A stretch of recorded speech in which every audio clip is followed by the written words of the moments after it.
I was born the middle of 3 children to Wallace and Sylvia Heistad.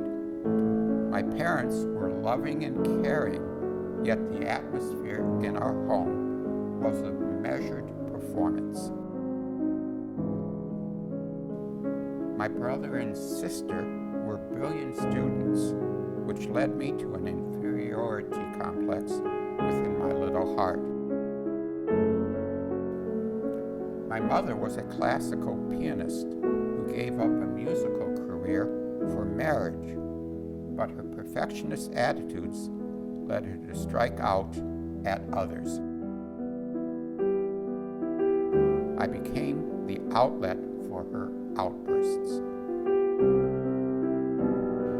Throughout my childhood, I was aware of the differences in gifts between me and my siblings. They were brighter, more engaging children, and I sensed they were more loved by others.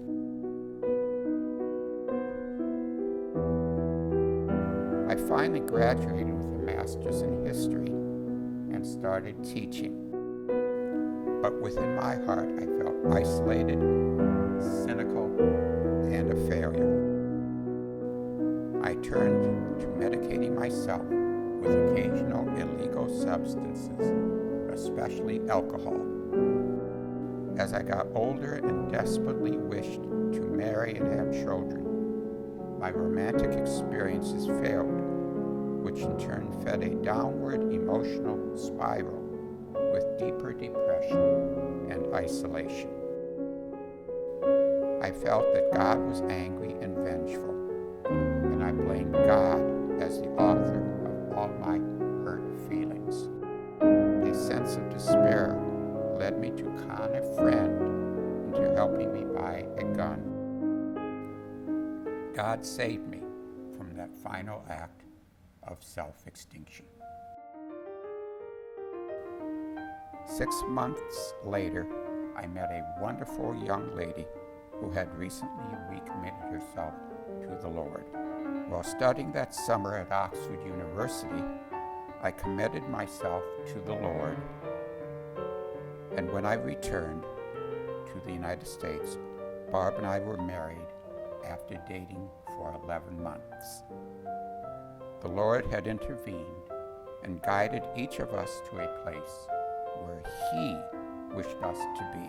In 1973, when my wife Barb and I were married, we went to a Christian seminar where we met a former student of mine who was surprised to see me there.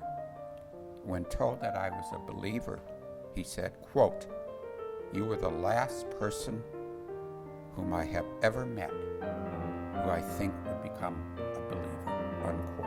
I am proud of that fact, but not for me, because it shows that God can reach down to the miry clay and give a helping hand to others who are desperate and lonely. Praise God for His grace and love for all of us.